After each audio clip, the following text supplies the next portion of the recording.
मांगलिक दोष, काल सर्प दोष, शनि की साढ़े सती, शनि की ढैया, क्या यही है ज्योतिष की कहानी? सपने तो संजोए थे मन चाहे जीवन साथी के, लेकिन क्या ग्रह इजाजत देंगे? मंगल दोष को राहु ग्रह और शनि ग्रह किसी कीमत पर काट नहीं सकते हैं। क्या होते हैं उपाय और क्या ये परमात्मा के लिखे विधान को बदल सकते हैं? उपाय यदि दिल से किए जाएं तो परमेश्वर के हृदय में भी परिवर्तन कर सकते हैं। मुकद्दर साथ दे तो मेहनत रंग लाती है। ज्योतिषाचार्य रमित मलिक जी द्वारा आपकी जन्म तिथि, जन्म समय और जन्म स्थान पर आधारित कुंडली पर बहुत ध्यान लगाकर की गई रिसर्च से एक ऐसी दिव्य भविष्यदर्शी कुंडली फल तैयार की जाती है जिसका नाम है जीवन सारामृत कुंडली फल। उपाय बेहद आसान, करें जीवन का कल्याण। जय माता दी। दर्शकों, मैं पिया गुप्ता आप सभी का एक बार फिर से बहुत बहुत स्वागत करती हूँ आपके अपने बेहद खास कार्यक्रम तारे ज़मीं के में। दर्शकों, आप सभी जानते हैं कि हर एपिसोड में हम कुछ ना कुछ ऐसी विशेष चर्चा लेकर आप सभी के सामने आते हैं और आपको ग्रहों से रिलेटेड बहुत सारी जानकारी भी देते हैं। तो आज के इस एपिसोड में हम बात करने वाले हैं राहु के श्राप के बारे में कि अगर जन्म पत्रिका में राहु का श्राप होता है तो वो क्या संदेश देता है, और यही सारी जानकारी आज हमें फिर से देंगे ज्योतिषाचार्य रमित मलिक जी। तो चलिए बिना देर किए सबसे पहले हम करते हैं आचार्य जी का स्वागत। आचार्य जी, जय माता दी। जय माता दी।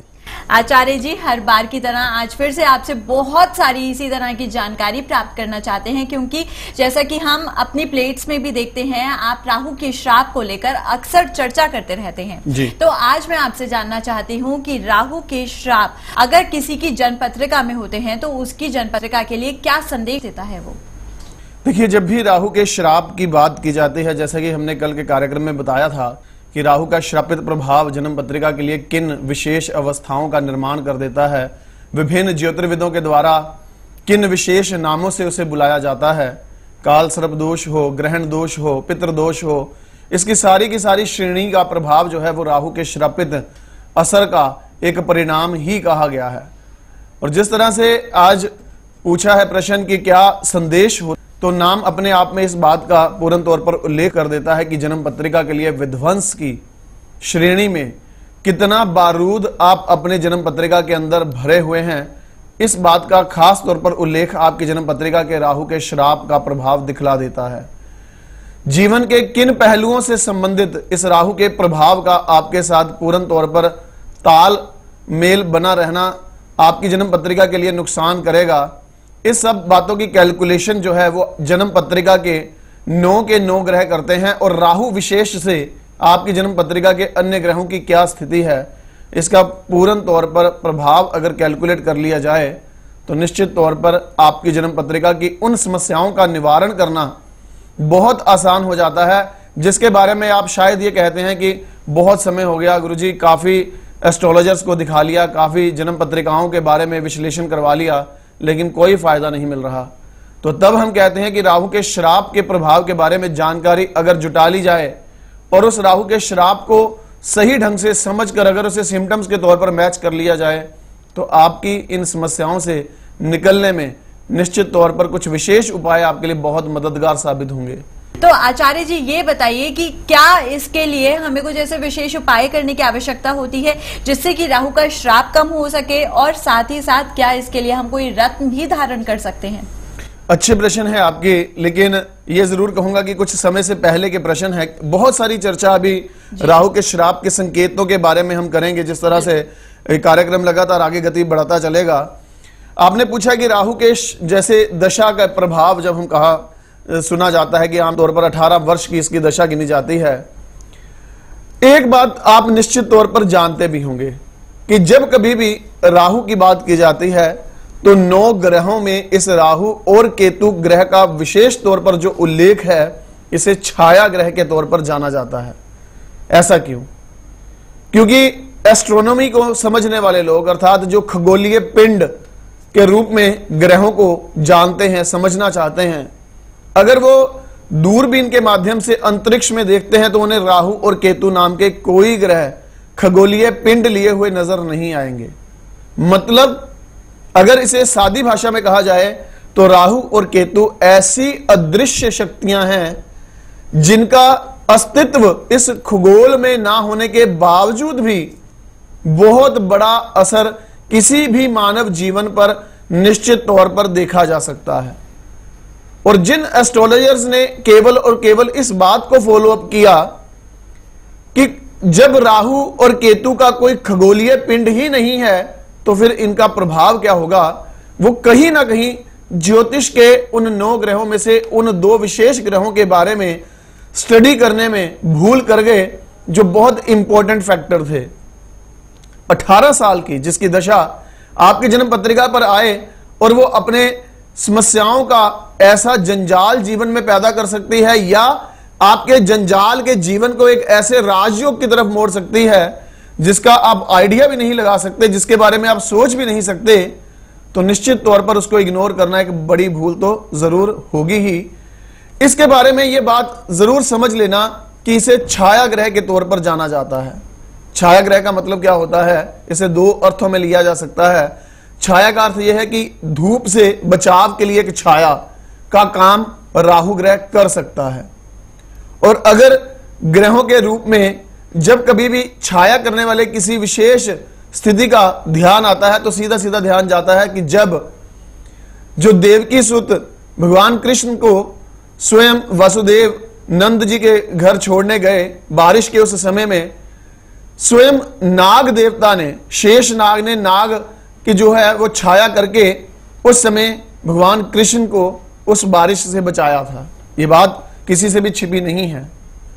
मतलब मेरे कहने का उस उदाहरण का केवल यह है कि समस्याओं से एक छाया के रूप में ये आपके ऊपर पूर्ण तौर पर कृपा बरसाने वाला ग्रह भी साबित हो सकता है। लेकिन राहु का श्राप एक ऐसा विशेष दोष है जो कालिया नाग की तरह पूर्ण तौर पर पूरी की पूरी यमुना की जो सारे के सारे पानी को जहरीला भी कर सकता है।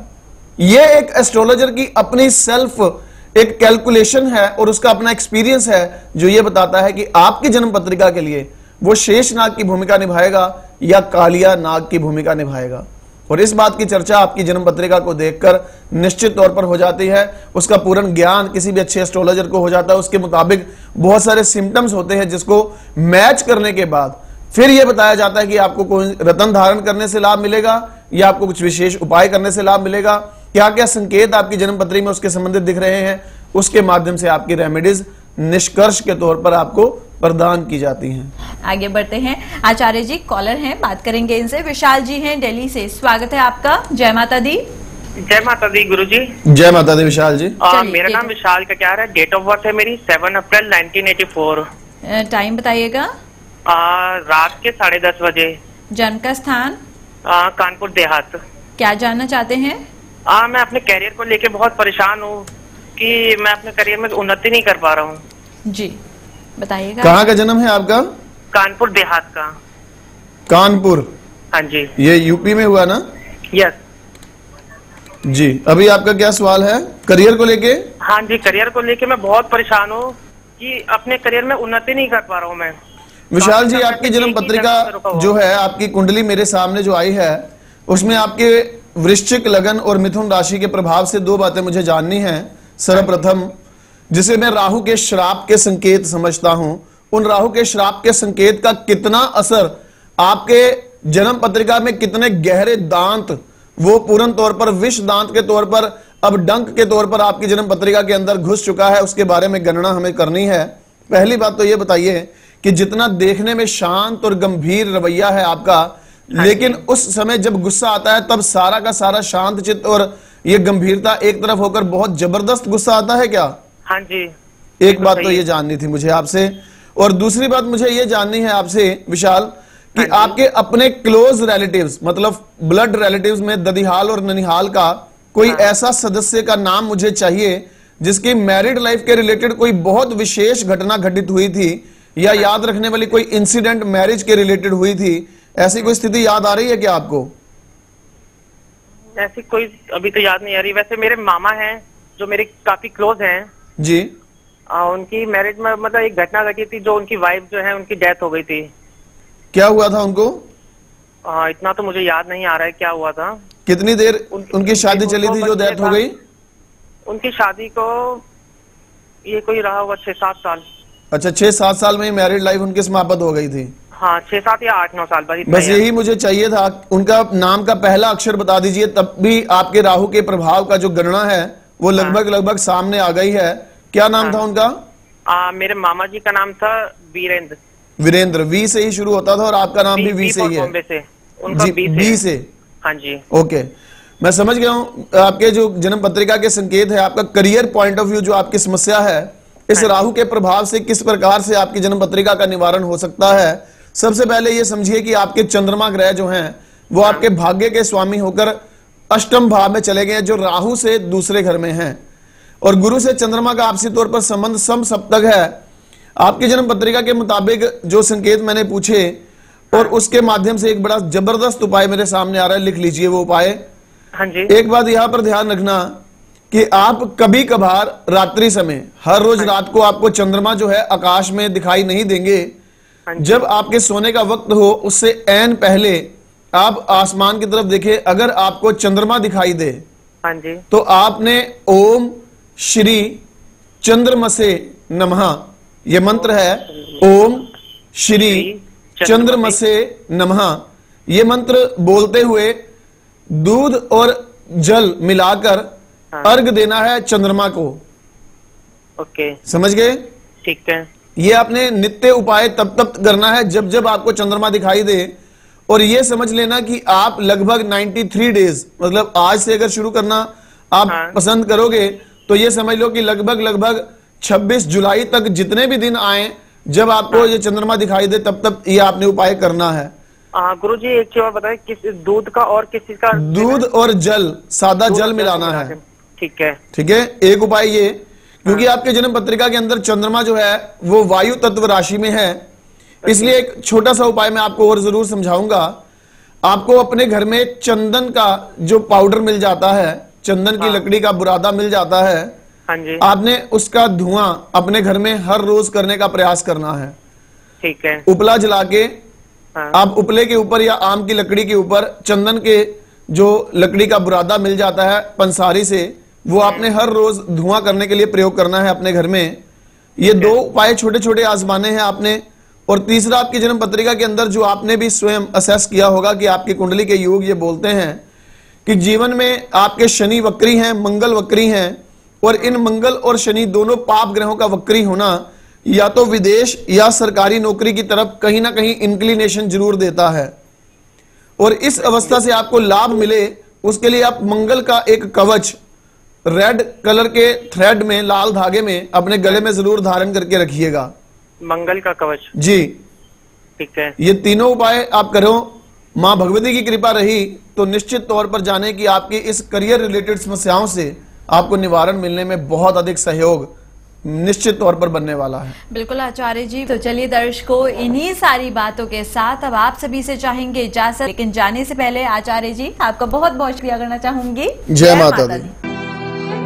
दर्शकों, आचार्य रमित मलिक जी आप सभी के कल्याण हेतु प्रतिदिन 1 घंटे का निशुल्क परामर्श देने के लिए वक्त निकालते हैं, ताकि जो आर्थिक रूप से कमजोर लोग हैं वो इस सुविधा का लाभ उठाकर ज्योतिष के माध्यम से अपना भाग्य बदल सकें। लेकिन इस नेक काम में उस वक्त बाधा आती है जब आप ज्योतिष को एक जादू समझ लेते हैं और मात्र 2-4 दिनों में ही फायदा होने के सपने देखने लगते हैं। ध्यान रखें, ज्योतिष कोई जादू नहीं बल्कि एक गणना है।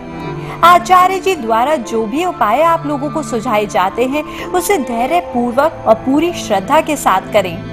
भरोसा रखें, माता रानी की कृपा से आपकी हर समस्या का समाधान जरूर होगा। यदि आपको 2-4 दिनों के उपायों से कुछ शुभ संकेत या रत्ती भर भी फायदा महसूस होने लगे तो अपने दिल की आवाज को सुनकर आप किसी अच्छे ज्योतिर्विद से पूर्ण हल हेतु कुंडली का संपूर्ण विश्लेषण शीघ्र ही करवा लें। जय माता दी।